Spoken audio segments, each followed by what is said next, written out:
नमस्कार, आप देख रहे हैं आई इंडिया और मैं हूं पंकज सिंह गौर और मैं बबीता सिंह गौर। सीतापुर की सुर्खियों वाले खबरनामे का आगाज दिन भर की बड़ी खबरों के साथ।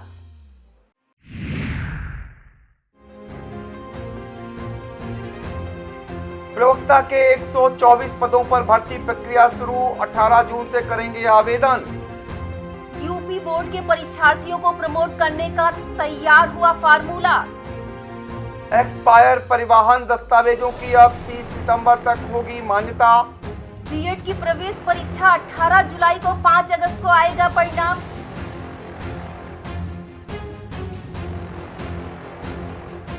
आईएमए के आह्वान पर सीतापुर में भी चिकित्सकों ने किया प्रदर्शन।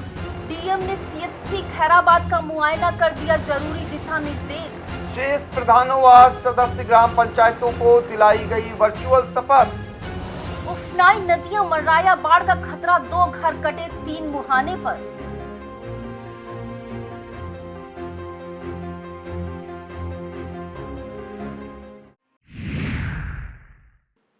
यूपी के राजकीय आश्रम पद्धति इंटर कॉलेज में प्रवक्ता के 124 पदों पर भर्ती प्रक्रिया शुरू हो गई है। उत्तर प्रदेश लोक सेवा आयोग ने गुरुवार को इसका संक्षिप्त विज्ञापन जारी किया। आयोग की वेबसाइट पर विस्तृत विज्ञापन भी जारी कर दिया जाएगा। ऑनलाइन आवेदन की प्रक्रिया 18 जून से शुरू होगी।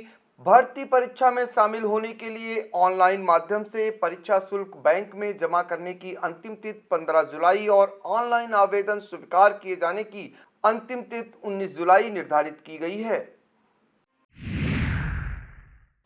यूपी बोर्ड के हाई स्कूल परीक्षार्थियों को कक्षा 9वीं के 50% और कक्षा 10वीं प्री बोर्ड के प्राप्तांक के 10% अंक देकर परीक्षा परिणाम जारी किया जाएगा। वहीं इंटरमीडिएट का परीक्षा परिणाम परीक्षार्थियों को 10वीं कक्षा के 50%, 11वीं कक्षा के 40% और 12वीं प्री बोर्ड के प्राप्तांक के 10% अंक के आधार पर जारी होगा। माध्यमिक शिक्षा विभाग की अपर मुख्य सचिव आराधना शुक्ला की अध्यक्षता में गठित कमेटी ने विभिन्न स्तर से राय शुमारी के बाद ड्राफ्ट तैयार किया है। मुख्यमंत्री की मंजूरी के बाद उसे लागू किया जाएगा। परिवहन मंत्रालय ने उन एक्सपायर परिवहन दस्तावेजों की मान्यता 30 सितंबर तक कर दी है जो 30 जून तक मान्य थे। अब आप अपने एक्सपायर ड्राइविंग लाइसेंस, परमिट व फिटनेस प्रमाण पत्र आदि का 30 सितंबर तक नवीनीकरण करा सकते हैं। परिवहन मंत्रालय के निदेशक डॉक्टर पीयूष जैन ने 17 जून को पुलिस महानिदेशक, प्रमुख सचिव परिवहन और परिवहन आयुक्त को सर्कुलर भेजकर आदेश पर अमल करने को कहा है। यह फैसला कोरोना काल में लंबे अरसे तक आरटीओ कार्यालय में काम बाधित रहने के चलते लिया गया है। कोरोना संक्रमण के चलते स्थगित बीएड प्रवेश परीक्षा का कार्यक्रम जारी कर दिया गया है। बीएड की संयुक्त प्रवेश परीक्षा 18 जुलाई को होगी। परिणाम 5 अगस्त को जारी किया जाएगा। उच्च शिक्षा विभाग के विशेष सचिव मनोज कुमार ने लखनऊ विश्वविद्यालय के कुलपति को परीक्षा की तैयारी करने के निर्देश दिए हैं। विशेष सचिव के अनुसार बीएड प्रवेश परीक्षा में उत्तीर्ण अभ्यर्थियों की ऑनलाइन काउंसलिंग 10 अगस्त से होगी। बीएड का सत्र 30 अगस्त से शुरू होगा। चिकित्सकों के उत्पीड़न के विरोध में शुक्रवार को आईएमए के पूर्व प्रस्तावित राष्ट्रव्यापी विरोध दिवस पर शुक्रवार को सीतापुर के आईएमए के सदस्यों ने काली पट्टी बांधकर विरोध प्रदर्शन किया। बाद में देश के राष्ट्रपति और प्रधानमंत्री को संबोधित मांग पत्र ईमेल के जरिए भेजा। आईएमए के डॉक्टर प्रमोद कुमार धवन ने बताया कि संगठन के आह्वान पर सीतापुर में आईएमए के पदाधिकारी समेत चिकित्सक शुक्रवार को आईएमए भवन पर एकत्र हुए और काली पट्टी बांधकर विरोध प्रदर्शन, फिर वहीं पर सभा की। जिला अधिकारी विशाल भारद्वाज ने सीएचसी खैराबाद में निर्माणाधीन ऑक्सीजन प्लांट का मुआयना करते हुए फायर ऑडिट समय से कराने के निर्देश दिए। इस दौरान उन्होंने ऑक्सीजन आपूर्ति के लिए प्रयोग में लाई जाने वाली पाइपों की गुणवत्ता भी परखी। औचक निरीक्षण में डीएम ने संक्रामक रोगी वार्ड, लैब कक्ष, paediatric room, meeting hall, recovery कक्ष, शल्य कक्ष के साथ नई एक्सरे मशीनों का अवलोकन भी किया। स्वच्छ पेयजल की पर्याप्त उपलब्धता, परिसर में साफ सफाई तथा सैनिटाइजेशन कराने के निर्देश दिए। इस मौके पर सीएमओ डॉक्टर मधु गैरोला सहित संबंधित अधिकारी मौजूद थे। रेउसा इलाके में सरयू नदी का जलस्तर बढ़ने से तटीय गांवों पर बाढ़ व कटान का खतरा मंडराने लगा है, जबकि नदी की तलहटी में लहरों के बेग ने कटान शुरू कर दिया है। कटान की जद में फौजदारपुरवा, परमेश्वरपुरवा और चौकीपुरवा आ गए हैं। फौजदारपुरवा में छुटको व सगरा देवी के घर कट गए हैं और परमेश्वरपुरवा में मौजीलाल, दिनेश व भगवती के घर कटान की कगार पर हैं। इन गांवों के बासिंदों में हड़कंप मच गया है। गृहस्थी समेटकर ग्रामीण पलायन करने लगे हैं।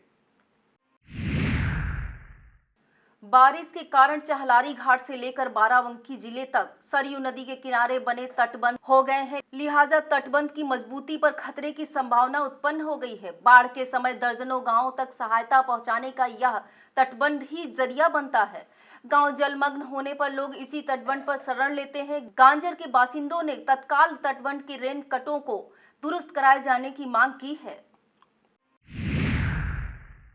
जिलाधिकारी विशाल भारद्वाज ने कलेक्ट्रेट सभागार में प्रधानमंत्री गरीब कल्याण अन्न योजना की बैठक में राशन कार्डों की संख्या, राशन की मात्रा, अंत्योदय कार्ड पर सशुल्क एवं निःशुल्क वितरण, शहरी तथा ग्रामीण क्षेत्र के लक्ष्य की जानकारी ली। लंबित आवेदनों की संख्या का विवरण प्रस्तुत करने के निर्देश जिला पूर्त अधिकारी को दिए। उन्होंने निर्देश दिए कि सभी खंड विकास अधिकारी, तहसीलदार, उप जिलाधिकारी, ब्लॉक के नोडल अधिकारी अपने क्षेत्र में स्थित 10-10 दुकानों का प्रतिमाह निरीक्षण सुनिश्चित करेंगे। इस मौके पर डीएसओ संजय कुमार प्रसाद, एआरओ विवेक कुमार श्रीवास्तव आदि मौजूद थे। ब्लॉक बिसुआ की 111 ग्राम पंचायतों के नवनिर्वाचित प्रधान एवं 492 ग्राम पंचायत सदस्यों को नोडल अधिकारी एसडीएम अनुपम मिश्रा और बीडीओ विकास यादव ने पद व गोपनीयता की शपथ दिलाई। इसके पूर्व 71 ग्राम पंचायतों के प्रधानों और ग्राम पंचायत सदस्यों की शपथ हो चुकी है। जिन 40 ग्राम पंचायतों का कोरम पूरा नहीं हुआ था, उन ग्राम पंचायतों के प्रधान शपथ से वंचित रह गए थे। शुक्रवार को शपथ ग्रहण के मौके पर एडीओ पंचायत शैलेंद्र दीक्षित के अलावा संबंधित पंचायत सचिव मौजूद थे। ब्लॉक कसबंडा की ग्राम पंचायत 86 में सचिव दिनेश वर्मा द्वारा नवनियुक्त प्रधान रीना मिश्रा व सभी सदस्यों को पद एवं गोपनीयता की शपथ दिलाई गई। कोरम पूरा नहीं होने से इन्हें पहले शपथ नहीं दिलाई जा सकी थी। ब्लॉक एलिया की 35 से अधिक ग्राम पंचायतों, ब्लॉक हरगांव की 40 ग्राम पंचायतों, सकरन की 20 ग्राम पंचायतों और ब्लॉक लहरपुर की 13 ग्राम पंचायतों में नवनिर्वाचित प्रधानों और ग्राम पंचायत सदस्यों को वर्चुअल तरीके से पद एवं गोपनीयता की शपथ दिलाई गई। जिला पूर्ति अधिकारी संजय कुमार प्रसाद ने बताया, राशन कार्ड धारकों को जून, जुलाई व अगस्त की अवधि तक निःशुल्क राशन वितरित कराए जाने के निर्देश शासन से मिले हैं। इस क्रम में 20 जून से 30 जून तक खाद्यान्न वितरण होगा। अंत्योदय कार्ड धारकों के 35 किलोग्राम खाद्यान्न तथा पात्र गृहस्थी राशन कार्डों से संबद्ध यूनिटों पर 5 किलोग्राम प्रति यूनिट खाद्यान्न दिया जाएगा। पोर्टेबिलिटी के तहत खाद्यान्न प्राप्त करने की सुविधा अनुमन्य रहेगी। पोर्टेबिलिटी चालान जनरेट करने की सुविधा 25 से 27 जून के मध्य उपलब्ध रहेगी। मोबाइल वेरिफिकेशन के माध्यम से वितरण की 30 जून तक होगा। ओम प्रकाश सिंह फाउंडेशन के तत्वाधान में बाबा लाल दास आश्रम नवा गांव पर पौधरोपण किया गया। संस्था कार्यकर्ता एवं सह जिला सेवा प्रमुख राष्ट्रीय स्वयंसेवक संघ सत्य प्रकाश ने कहा कि हमने जो पर्यावरण को क्षति पहुंचाई है, भविष्य के लिए पौधरोपण कर उसकी पूर्ति करनी होगी, अन्यथा इसके परिणाम बहुत भयानक होंगे। इस मौके पर स्वयंसेवक प्रशांत, विमल कुमार सानू, राम सेवक आलोक कुमार आदि मौजूद थे। वक्त हो चला है एक छोटे से ब्रेक का। आप देखते रहिए आई इंडिया।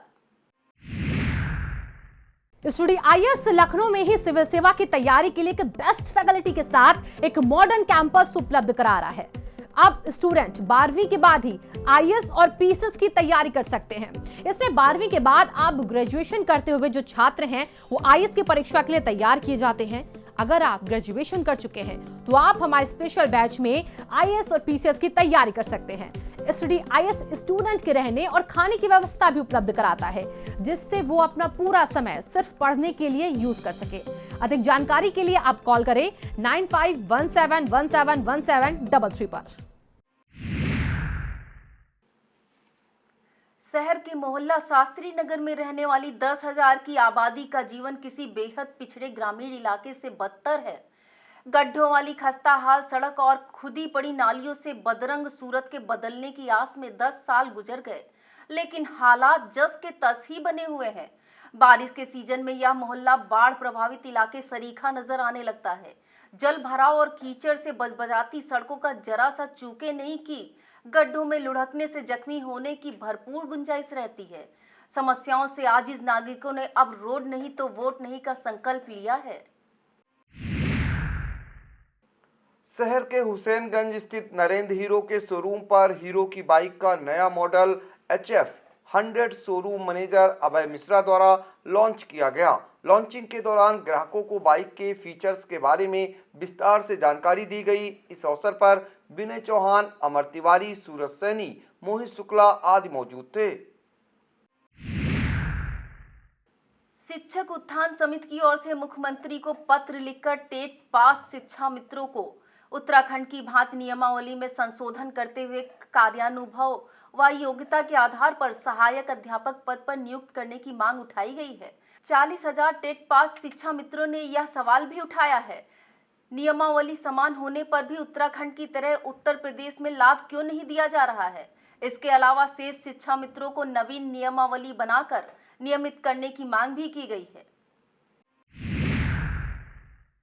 शहर के वार्ड नंबर 15 फत्तनसराय के सभासद पवन कुमार पाल ने सफाई इंस्पेक्टर पर सुपरवाइजर के जरिए सफाई कर्मचारियों से अवैध उगाही का आरोप लगाया है। सफाई कर्मचारियों को वास्तविक योद्धा बताते हुए सभासद ने कहा कि स्वच्छता संबंधित सभी अधिकारी मिलीभगत से काम करते हैं, ऐसे में सफाई व्यवस्था भी प्रभावित होती है। थाना रामकोट पुलिस ने गैंगस्टर एक्ट में वांछित 25-25 हजार रुपए इनामिया अभियुक्त प्रेम पुत्र सुधाकर निवासी गद्दीपुर थाना रामकोट तथा शिवनंदन पुत्र रूपन निवासी खपुरा थाना रामकोट को मधुआपुर तिराहे के पास से गिरफ्तार करने में सफलता प्राप्त की है।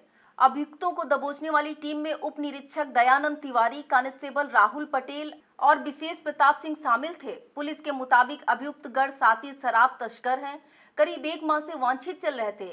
इनकी अपराध से अर्जित संपत्ति का पता लगाकर जब्तीकरण की कार्यवाही की जा रही है। थाना रामकोट पुलिस 15,000 रुपए के इनामिया वांछित अभियुक्त राम गोपाल पुत्र राम सहाय निवासी बिलरिया थाना रामकोट को अंगदपुर से गिरफ्तार किया है। अभियुक्त उत्तर प्रदेश राज्य भंडारण निगम डिपो के नाम से कुल 360 व्यक्तियों की फर्जी सूची जारी कर लाखों की ठगी की थी। उसके सहयोगी श्याम किशोर को पहले ही गिरफ्तार कर जेल भेजा जा चुका है। वांछित को गिरफ्तार करने वाली टीम में वरिष्ठ उप निरीक्षक अनिल कुमार तिवारी, हेड कांस्टेबल सुनील कुमार, आरक्षी शुभम तिवारी तथा दीपक कुमार शामिल थे। महमूदाबाद पुलिस ने एक ऑटो लिफ्टर गैंग के 2 सदस्यों को सिरौली बाजार से गिरफ्तार किया है। इनके पास से चोरी के 6 बाइकें और एक अवैध तमंचा व कारतूस भी बरामद किया गया है। पूछताछ में एक ने अपना नाम विशाल तथा दूसरे ने अमर सिंह निवासी बिलासपुर बताया है। कोतवाल अनिल पांडे के निर्देशन में SI Amit Dubey, Ejaz Ahmed, head constable Ramji Pal, Ranjit Yadav, constable Kuldeep, Sunil Kumar, Deepak Yadav, Prem Kumar, Hemant Singh को यह सफलता मिली है। जनपद के थाना कोतवालियों और पुलिस लाइन में शुक्रवार को दंगा नियंत्रण रिहर्सल किया गया। मोहाली कोतवाली में SP RP सिंह ने पुलिस कर्मियों को खुद का बचाव करते हुए दंगा नियंत्रण करने के गुर सिखाए। महमूदाबाद कोतवाली पुलिस ने दंगा नियंत्रण रिहर्सल किया। CO रविशंकर प्रसाद ने दारोगा आरक्षियों को आंसू गैस फायर का इस्तेमाल, हैंड ग्रेनेड का प्रयोग, विपरीत परिस्थितियों में स्वयं को सुरक्षित करते हुए हालातों पर नियंत्रण के गुर सिखाए। यह दंगा नियंत्रण रिहर्सल SP के निर्देश पर किया गया। वहीं थाना कमलापुर में भी पुलिस टीम ने दंगा नियंत्रण रिहर्सल किया। सोशल मीडिया पर एक ऑडियो वायरल हो रहा है जिसमें बाबू नामक कर्मचारी शट डाउन मांगने की बात कर रहा है।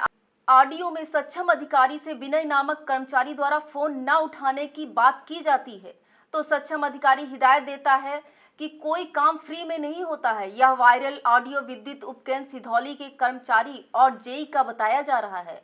आई इंडिया वायरल ऑडियो की पुष्टि नहीं करता है। हालांकि इसके बाद भारतीय किसान मजदूर यूनियन के जिला सचिव रामलखन यादव ने विद्युत विभाग के भ्रष्टाचार की शिकायत उच्च अधिकारियों से की है। अटरिया इलाके में गाजीपुर रजबहा की पटरी कटने से खेतों में पानी भर गया, जिससे सैकड़ों बीघा फसल जलमग्न हो गई। क्षेत्र के गनेरा निवासी किसान सोनू यादव, राम नरेश, राजेश, कमलेश कुमार, राजीव कुमार, राम गोपाल यादव, हरिराम, अमर सिंह, सुरेंद्रनाथ ने बताया उनकी मेहनता की फसल कटने के लिए तैयार खड़ी थी। खेतों में पानी भरने से लाखों की कीमत की फसल नष्ट होने का अनुमान है। सिधौली सीएचसी में अवैध धन उगाही का मामला सामने आया है। बताते हैं कि सहजनपुर निवासी सुरेश चंद अपनी बहू सावित्री को लेकर सीएचसी इलाज के लिए आया था। महिला के पेट में बच्चे का गर्भपात की बात कहकर भर्ती कर लिया गया। सुरेश का आरोप है कि अस्पताल की महिला डॉक्टर द्वारा उनसे पहले 2000 रुपए मांगे गए। बहू की जान बचाने के लिए उन्होंने 2000 रुपए की व्यवस्था करके दे दी। आरोप है कि शुक्रवार को फिर 5000 रुपए की मांग कर दी। पीड़ित ने अपनी बहू को नगर के एक निजी अस्पताल में भर्ती करवाया और जिला अधिकारी सहित उच्च अधिकारियों को लिखित शिकायत करते हुए कार्रवाई की मांग की है। एसडीएम लहरपुर प्यारेलाल मौर्य ने शुक्रवार को बाढ़ प्रभावित क्षेत्र के रतौली डी का दौरा कर बाढ़ व कटान रोधी कार्यों का निरीक्षण करते हुए तेजी लाने के निर्देश दिए। हर साल बाढ़ से जूझने वाले इस गांव के बासिंदों से बातचीत कर एसडीएम ने उनकी समस्याएं जानी और जल्द ही निराकरण का आश्वासन दिया। लहरपुर तहसील क्षेत्र के मिदनिया गांव में अष्टम श्री विष्णु महायज्ञ एवं विराट संत सम्मेलन का शुभारंभ विधि विधान से पूजन कर किया गया। आयोजक प्रधान रामू मिश्रा ने बताया कि यज्ञ स्थल के एक विशाल कलश यात्रा एरापुल स्थित शारदा नदी तक निकाली गई। श्रद्धालुओं ने पवित्र नदी से जल भरकर यज्ञ स्थल को पवित्र किया। यज्ञ में राष्ट्र प्रहरी गौ रक्षक पवन महाराज एवं वृंदावन धाम के आचार्य ज्ञानेश पांडे भगवान की लीलाओं का वर्णन करेंगे। नैमिषारण्य के ठाकुर नगर गेहूं के केंद्र पर किसानों को उनकी फसल का भुगतान न मिलने की खबर आई इंडिया पर चलाए जाने के बाद शुक्रवार को एसडीएम गिरीश झा ने केंद्र पर पहुंचकर किसानों से उनकी समस्या और केंद्र संचालक पर लगे आरोपों के बारे में जानकारी ली। एसडीएम ने खाद्य विपणन अधिकारी अरविंद पांडे को मौके पर बुलाकर मामले की जांच कर किसानों का भुगतान करने के लिए आदेशित किया है। इस मौके पर AR cooperative doctor Vivek Kumar Yadav, जिला प्रबंधक पीसीयू पंकज सिंह, नैमिष चौकी प्रभारी रत्नेश त्रिपाठी व ठेकेदार विपिन गुप्ता मौजूद थे। तंबौर थाना व कस्बा के रेवसा मोड़ चौराहे पर संजय कुमार की बाला मोटर्स नामक दुकान के शटर का ताला तोड़कर 6000 की नकदी व अन्य सामान चोरों ने पार कर दिया। इसके बाद संजय कुमार की दुकान में नकब लगाकर चोरी करने का प्रयास किया। थाना अध्यक्ष ओपी राय ने बताया, जानकारी मिली है, जांच कर जल्द खुलासा किया जाएगा। आई इंडिया पर बहुत जल्द नए कार्यक्रम की होने जा रही है शुरुआत। प्रधान जी का क्या है एजेंडा? जिन लोगों ने आई इंडिया को सब्सक्राइब नहीं किया है वो लोग आई इंडिया को सब्सक्राइब करें और लाइक करें। यह था आज का खबरनामा। आप देखते रहिए आई इंडिया। हमें दीजिए इजाजत। नमस्कार।